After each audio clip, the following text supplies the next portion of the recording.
Olá, eu sou o Guilherme, estudante de letras da UERJ, e hoje eu vou falar um pouco sobre o meu primeiro artigo. Eu sou jovem aprendiz de Correios, estou aqui tranquilo, deixa eu ajeitar, estou aqui trabalhando e vou falar um pouquinho sobre o meu artigo, enquanto eu continuo aqui fazendo o rastreamento de uns ARs.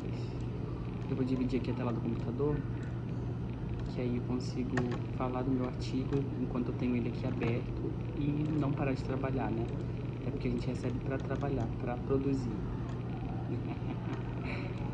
Vamos lá então. Fechou. O título do artigo é Machado de Assis e a Formação da Identidade Brasileira. Uma análise do conto O Caso... O nome do artigo é Machado de Assis e a Formação da Identidade Brasileira. Uma análise em O Caso da Val... O nome do artigo é Machado de Assis e a Identidade Brasileira. O nome do artigo é Machado de Assis e a Formação da Identidade Brasileira. Uma análise de O Caso da Vara e Conto de História. Conto de escola, perdão. É um artigo bem simples que eu fiz para disciplina de Teoria da Literatura, que é parte da avaliação. Caso esse artigo esteja disponível em algum lugar, não sei se a professora vai separar, eu tento colocar um arquivo aqui na descrição caso se haja um interesse em ler. Tá? A introdução a gente trata, né, do contexto, né, que houve essa discussão de identidade brasileira, porque Machado e alguns outros escritores estavam cansados, né, daquela situação de colocar o exagero do indianismo, né, de ai, na minha terra tem palmeiras, onde canta o sabiá. E aí Machado ele publicou, né, um texto que chama Instinto de... Meu Deus, eu tô muito nervoso, parece que eu tô apresentando uma dissertação. Instinto de Nacionalidade, né, que falava muito sobre... que criticava muito, né, como que a literatura brasileira estava se guiando, né, todos esses exageros que o Machado criticava. E aí também fala, eu tô aqui com o artigo aberto, né, como eu falei, fala ali do século XIX, que tinha um... essa já é a introdução, perdão. Eu tô muito nervoso. Mas já fala ali do século XIX, que foi um período marcado pelas transformações sociais e políticas, né, que o Brasil transicionou para a República, o fim que foi o fim do regime monárquico, o fim da escravização de pessoas e o fortalecimento de instituições culturais, né? Que aí começou-se a construir teatros, começou-se a realmente ter o acesso à cultura. Só que o Machado ele criticava que não era um acesso à cultura daqui, sabe? Era meio que um copia e cola da literatura portuguesa, que esta era um copia e cola da francesa, né? Então nada era original, é aquela coisa, tudo se copia, né? Nada se cria. E o Machado começou a criticar, né? Porque também existia aquela ideia de um Brasil perfeito, uma coisa linda, sabe aquele comercial de margarina? Então, e com esse texto e com os textos que eu analiso no artigo, o Machado ele quebrou muito disso, né? Ele mostrou a realidade que existe no Brasil, né? As relações que se tem em família, né? E também as relações que se tem na escola, justamente os dois textos que eu trago para debate, né?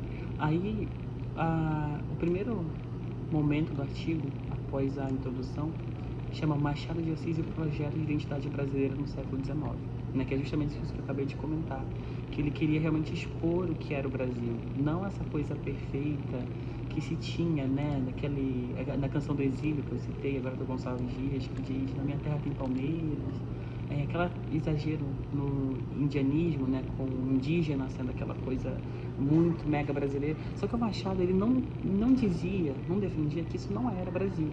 Só que ele defendia que existiam coisas além, sabe? E isso pode ter um certo traço de Brasil, tem Brasil aí. Só que não se resume a isso, né? E ele também criticou muito que toda semana tinha uma coisa nova no jornal, um material novo, e ele defendia muito daquela coisa de escrever com calma, sem ficar se apressando pra toda semana ter, sabe, você entregar toda semana um artigo não, uma obra literária, gente, não existe isso. Aí ele criticava, deixa eu ver aqui onde que eu tô, passando pro terceiro ponto, que é o apagamento racial e o embranquecimento de Machado. Isso é muito importante porque o Machado, ele era, há quem diga que ele era negro, assim, negro não, preto, né, não sei, e há quem diga que ele era mestiço. Eu acredito que o Machado era, assim, no meu tom, um pouco mais escuro, pardo, assim, não tenho ideia ainda, tô no primeiro período. E a origem do Machado é bem humilde. O Machado, ele nasceu no Morro do Livramento, que hoje é mais ou menos onde fica ali a favela da Providência, aqui no Rio. Inclusive, o meu trabalho é tipo 10 minutos da favela da Providência, então eu tô na zona de Machado, né? E ele era de uma família negra e pobre, né? A mãe dele era lavadeira e o pai era pintor de paredes, né? Então ele nunca teve assim um grande acesso à educação formal. Ele nunca estudou um curso superior porque ele era pobre, não tinha como se manter. E ele sempre trabalhou em cargos públicos, né? Então ele era ministro, acho que era da agricultura, não tenho certeza. E o Machado, justamente por ter essas vivências, né, do que é ser preto, do que é estar num ambiente periférico, ele escrevia baseado no que ele conhecia, né, na visão dele de mundo. E o embranquecimento do Machado meio que só deixou o Machado como um pessimista.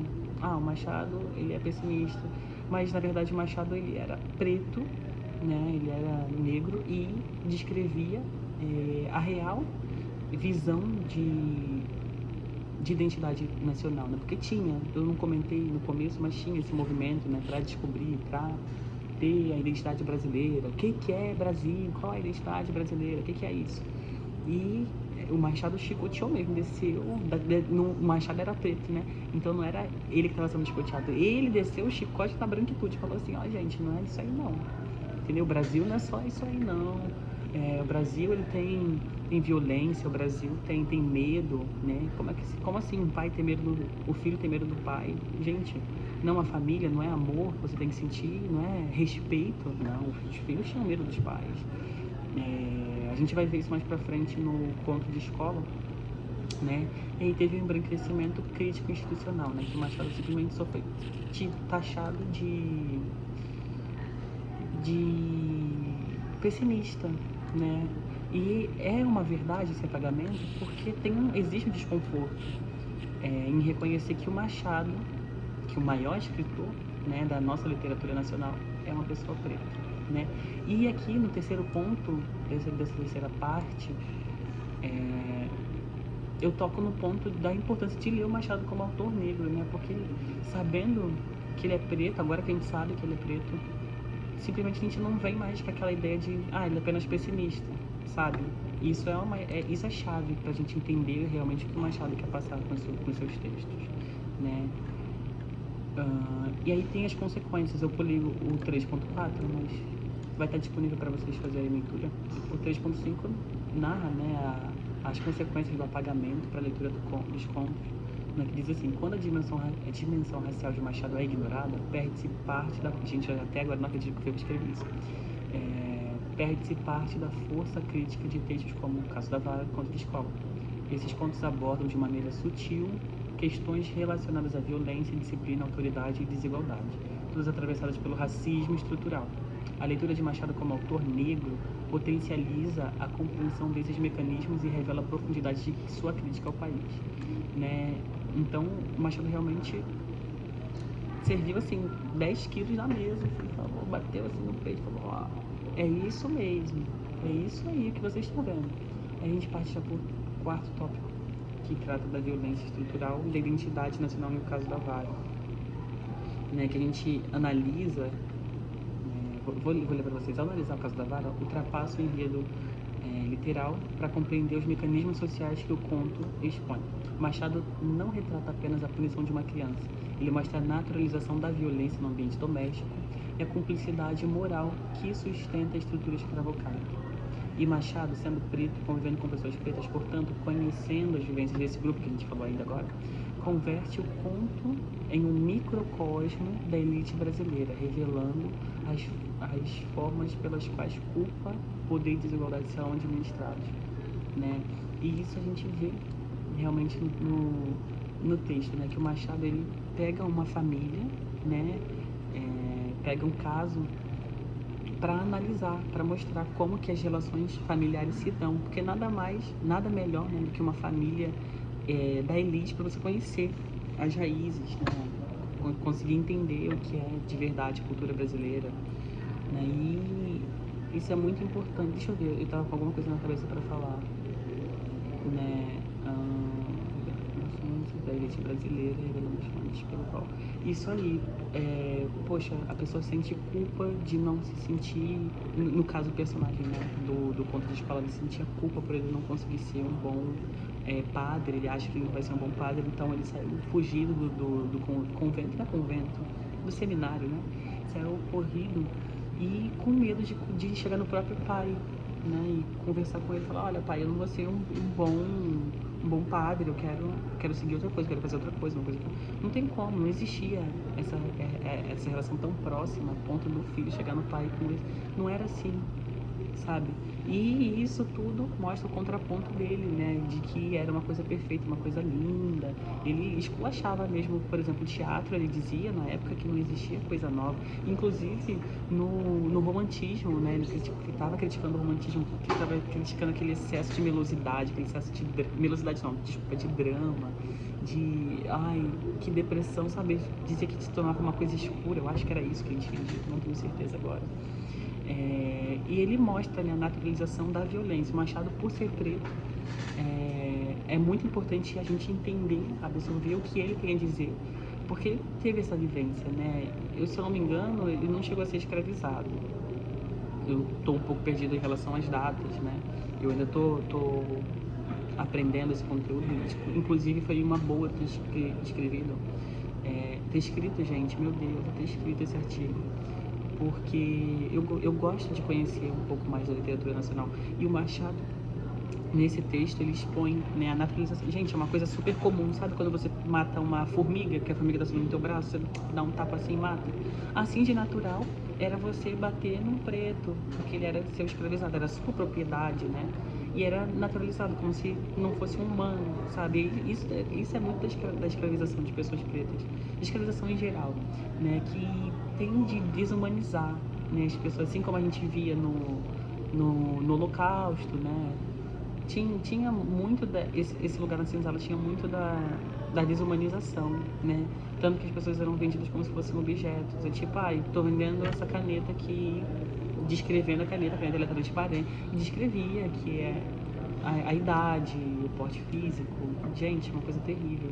E o Machado já tacando ali, expondo, né, que existia essa... E é justamente o contraponto, né, do que diz o Gilberto Freire, né, a análise antropológica do Gilberto Freire era muito de tipo, não, dava meio que uma visão um pouco mais suave, né, como se não houvesse essa tensão, né, da escravização ser realmente uma coisa muito cruel,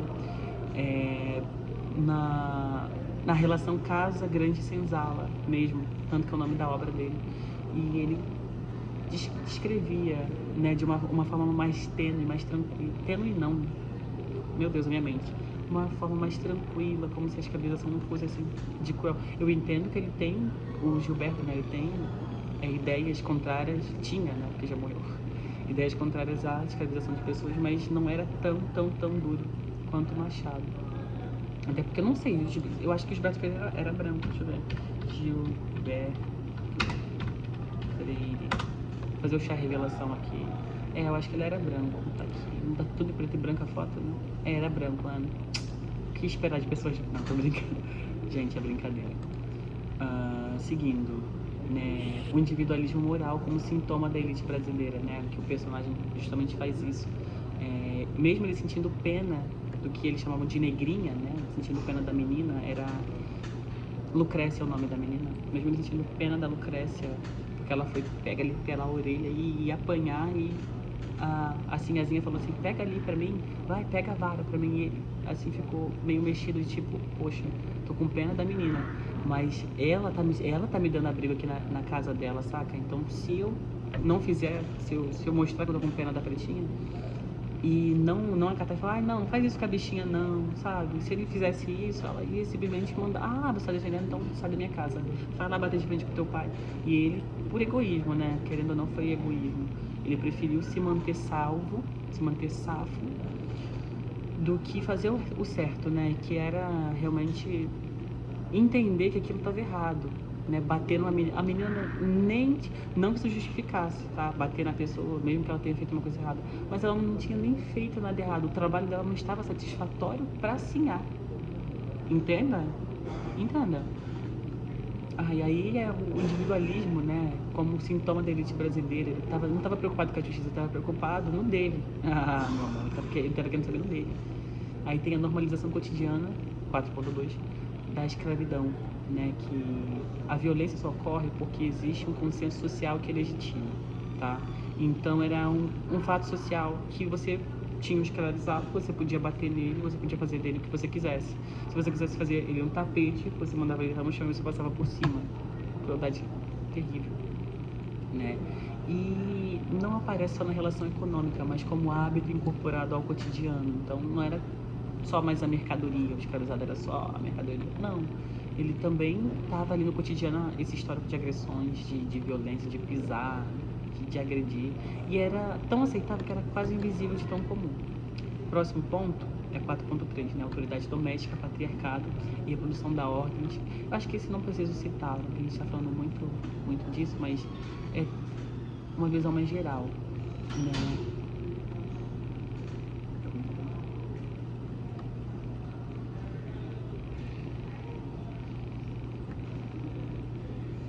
Como eu estava dizendo, não precisa meio que citar, né? Porque mostra ali a figura da senhorita, né? Da senhora sendo central, ela representando o poder doméstico, que complementa o patriarcado, né? Aquela visão de que a mulher que fica em casa, que cuida e tal.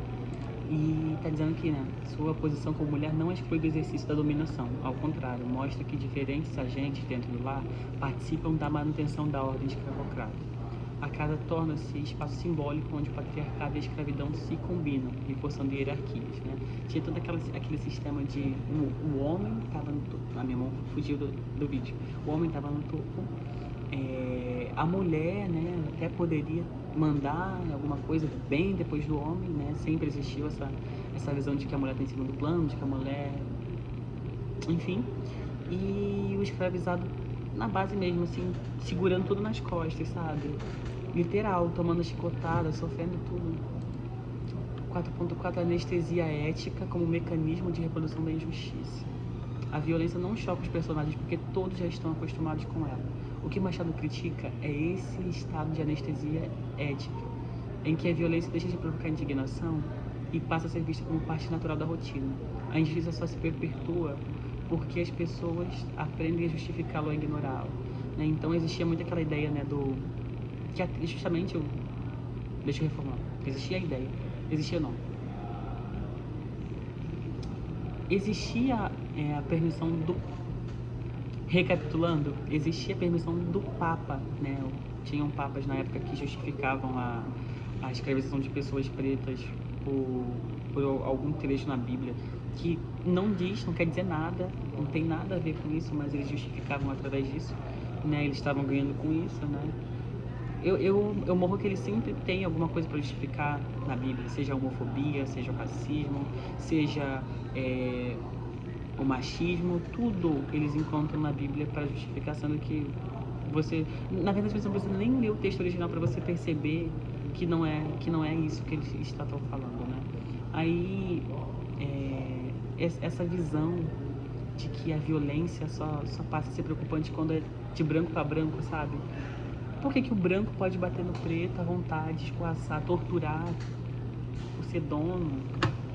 Não tem o mínimo sentido. E a sociedade toda tapava os olhos para isso, né? Era super normal. Próximo ponto, o Brasil real diante do projeto de Instituto de Nacionalidade, né?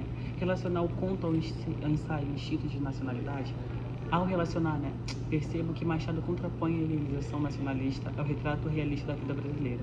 O país que ele mostra é mais ou menos o das palmeiras românticas e...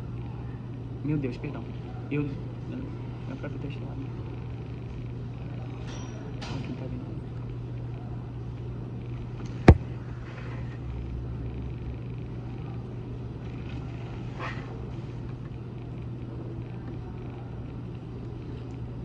é menos esse voltando, recapitulando, o Brasil que o Machado mostra é menos esse do estilo de nacionalidade, né, e mais aquela visão realista, né, o retrato real da vida brasileira, o que realmente aconteciam nas casas, o que é realmente as relações que realmente existiam, né, e é menos romântico, menos lindo, soft, e mais aquele que era real, né, que tinha violência e que a violência era harmônica e tinha as relações desiguais, né? O marido era mais do que a mulher, escravizado, isso, sabe?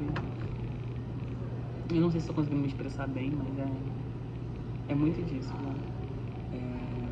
Culpa, poder e desigualdade, né? A ética social revelada pelo conto, né? A administração da culpa é feita por meio da omissão e racionalização, né? A desigualdade torna-se norma e o poder se legitima pela invisibilização das mais vulneráveis. O Machado usa esse episódio para mostrar como a sociedade brasileira administra esses conflitos, minimizando as responsabilidades, sustentando privilégios e ignorando os efeitos da violência. Quinta parte do artigo fala sobre o conto, entra já no conto de escola, né? Fechando agora o conto do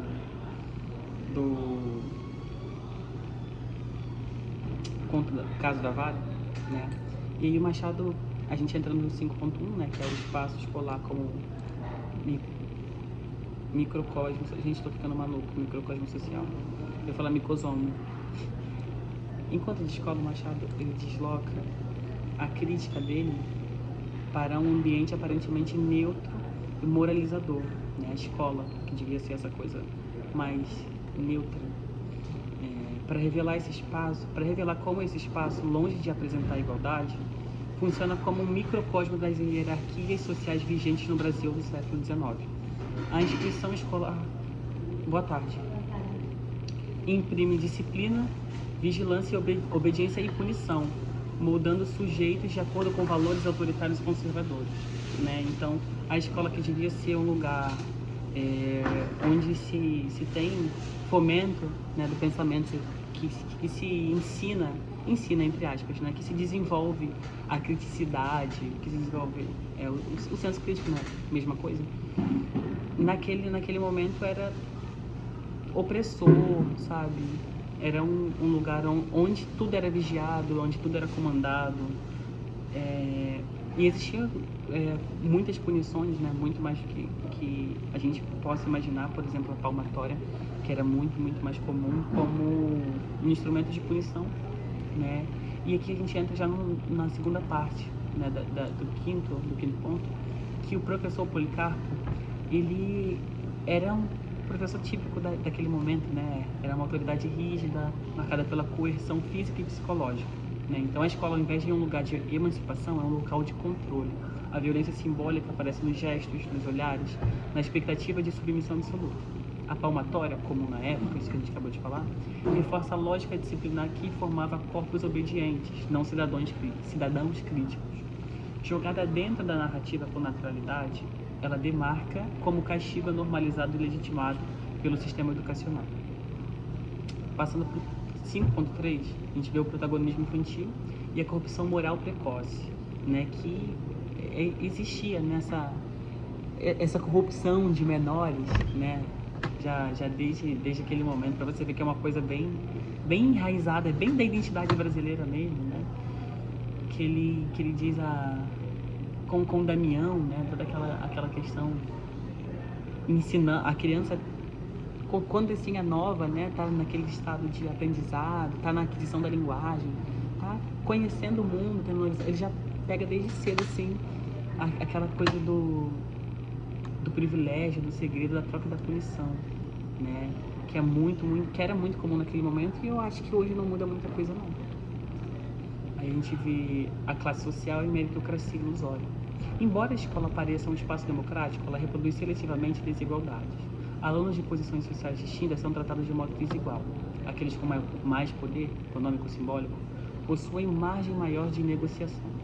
A punição, portanto, não é universal, é arbitrária. O que contrapõe muito aquela visão iluminista, né, de que a lei é para todos. Porque, por exemplo, a lei existia para os súditos do rei o rei não valia, né? O rei que tinha a palavra final, enquanto absolutista, né? Ele dizia o que tinha que ser, o que tinha que deixar de ser. Isso se transportou de um cenário nacional para um cenário doméstico, né? Dentro da casa, o domínio do pai, o pai sendo chefe, cabeça, a palavra final é do pai. Dentro da escola a mesma coisa, né? É aquela visão de que quando você manda seu filho para a escola, se transmite a autoridade de pai para o professor. E não é assim, né? Pelo menos assim não deveria ser.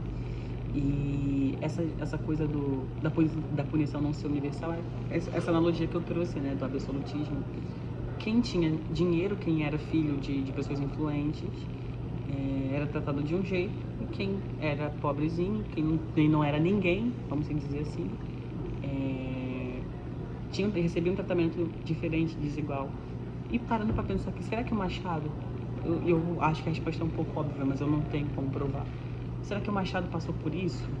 Né? Porque eu acho que o Machado foi à escola, tem que fazer. Gente, eu não conheço tudo 100% do Machado, eu tenho que parar para ver. Mas partindo do ponto que o Machado foi à escola, ele não foi à universidade do seu ser.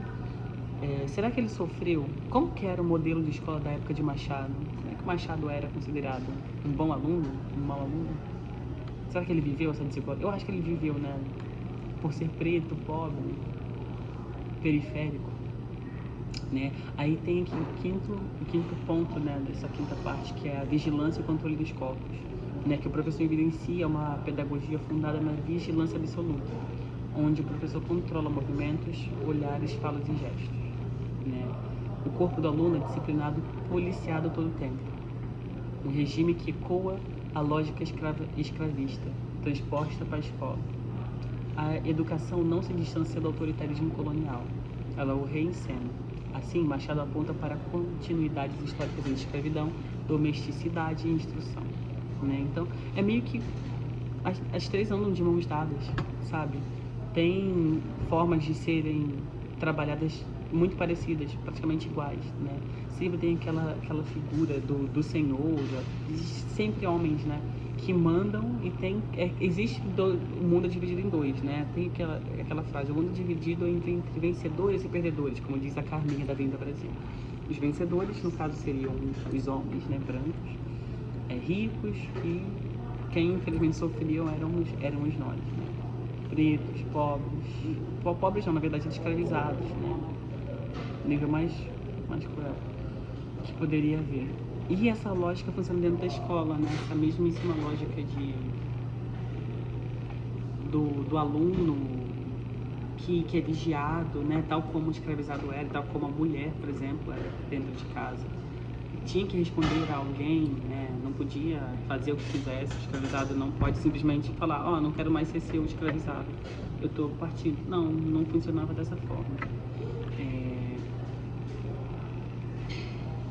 A próxima parte, conto de escola e a crítica ao projeto civilizatório brasileiro, né? Quando Machado retrata a escola como ambiente de violência moral e física, ele critica um mito civilizatório que associa a instrução à modernidade e ao progresso, né? Aquela coisa de tipo, quando você for para a escola, né?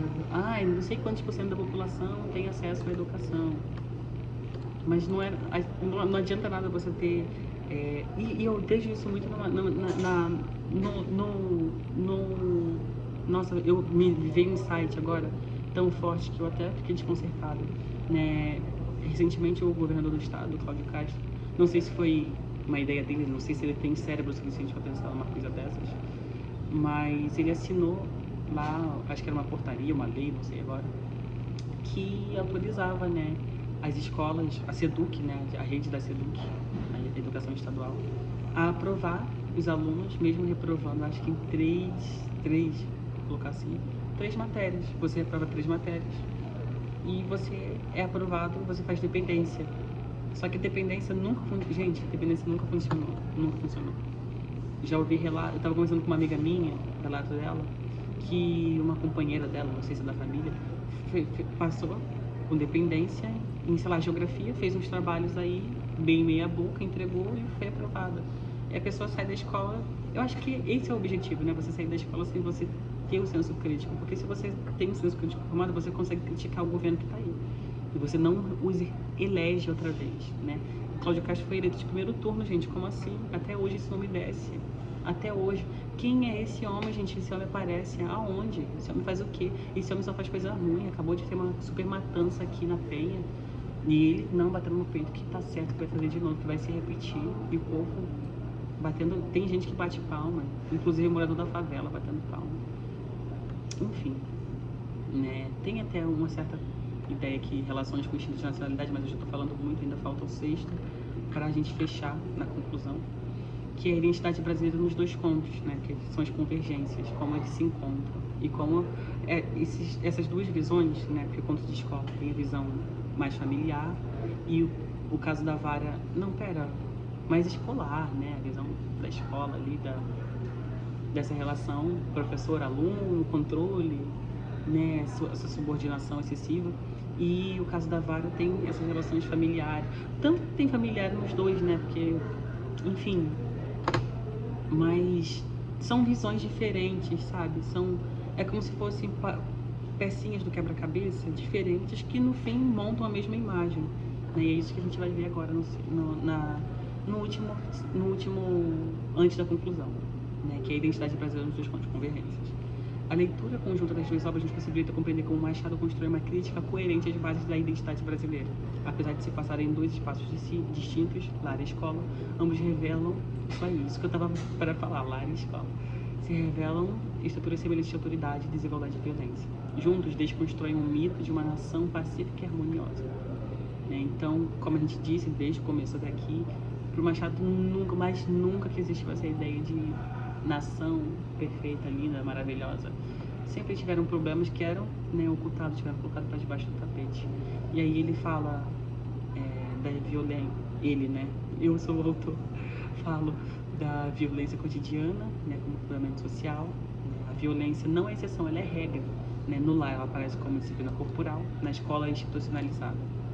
A violência funciona como instrumento pedagógico que ensina papéis sociais desde a infância. Né? Então a gente é marcado pela agressividade. Que na nossa cultura é muito normal o pai simplesmente bater no filho, como por isso. Gente, eu nunca entendi, pra mim nunca fez sentido, nunca. Bater pra corrigir, gente, a pessoa fica com medo de você. Mas enfim, isso é debate pra outro momento. Isso é muita crueldade pra mim. Desigualdade social e reprodução das hierarquias, segundo ponto. As duas narrativas mostram como as instituições domésticas escolar reproduzem desigualdades. A diferença de classe, raça e posição moral determina quem pode punir e quem será punido. Geralmente quem é branco, homem, né?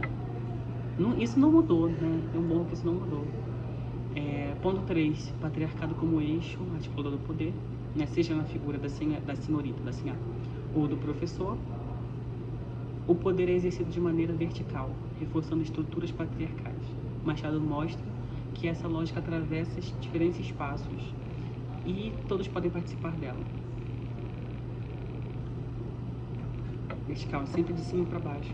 E 6.4, hipocrisia moral e a presença de civilidade, né? A justificativa moral é usada para cobrir injustiças, fala-se em ordem, disciplina e educação, mas pratica-se violência e desigualdade.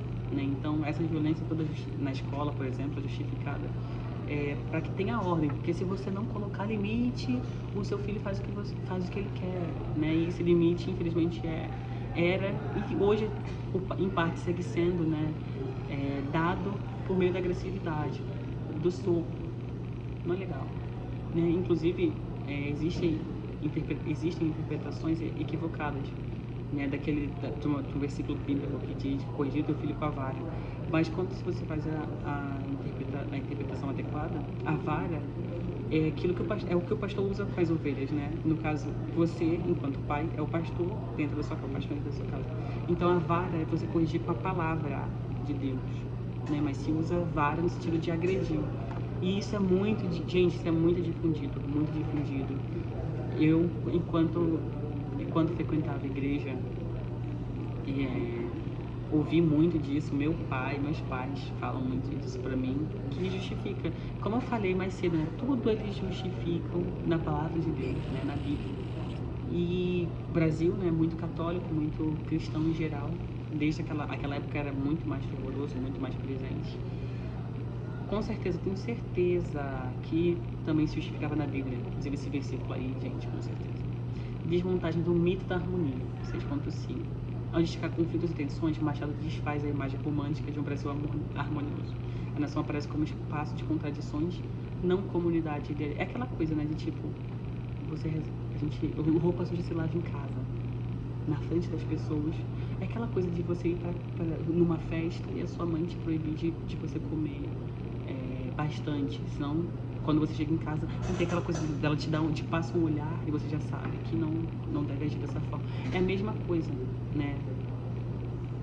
Tem essa visão linda de identidade, essa visão linda de que a sociedade é muito harmoniosa, só que quando estão sozinhos é o couro comendo, é pancadaria, porrada mesmo, sabe? As pessoas sofrem muito desnecessariamente, né? As pessoas viviam com medo, o medo do pai, o medo do professor. Essa sociedade sempre foi pautada, né, na violência, desde da posse dessa terra, desde quando trouxeram pretos do continente africano à força, em condições insalubres, todo mundo junto, sem ver a luz do dia, sem poder respirar direito, obrigando a trabalhar, né, trabalhar no pesado, obrigando a cuidar de filhos de branco, obrigando a fazer milhares de coisas. E o Machado, ele é muito certeiro, gente. Meu Deus, é muito certeiro. Então ele desmonta esse mito da harmonia. E por fim, antes da conclusão, a gente tem uma identidade contraditória, complexa e conflituosa, né? Da análise conjunta emerge uma identidade nacional marcada por ambivalências, cordialidade e violência, igualdade imaginada e desigualdade real, e os contos funcionam como espelho do país, revelando a distância entre o ideal e o viver. Gente, isso é muito profundo. E eu acho que isso é muito importante da gente saber, sabe, enquanto brasileiro, sabe, pra gente conseguir analisar essas coisas mais atuais, pra gente conseguir ver de onde que vem as nossas tendências literárias, de onde que vem até mesmo os fatos sociais no Brasil, sabe? E aí a gente tem a conclusão, que é um pouquinho extensa, né, tudo que a gente falou nesse texto, nesse vídeo, como o Machado quis expor, né, quis dar uma reflexão crítica e expor a real identidade brasileira, a importância de reconhecer o Machado como uma pessoa preta, como escritor preto, como convivências pretas, que foi apagado, que sofreu um enfraquecimento até mesmo pela ABL, né, que sempre reforçou as imagens, né, do Machado branco, sempre publicou aí depois a mostra, nunca negou, nunca teve um movimento realmente de mostrar o Machado como ele realmente é, preto, né? E a gente viu isso analisando os dois contos, né? O caso da Vara conto de escola, essa agressividade, essa brutalidade do Brasil real, que é totalmente diferente do que se tinha na época, né? De coisas lindas e maravilhosas que nunca... Não, que sim, pode ser que existiram, mas não tanto quanto... Eu tapa na cara, o Machado dá um tapa na cara da sociedade, fala, toma vergonha na tua cara. E é isso, gente. Eu vou tentar colocar o artigo aí na descrição, caso alguém queira ler. E eu espero que eu consiga ter sido claro, consiga ter exposto o que eu queria passar com esse artigo. E também quais são as leituras possíveis, prováveis, a partir da publicação dele, né? Porque querendo dar uma publicação, né? Quando eu ponho na descrição. É isso. Valeu.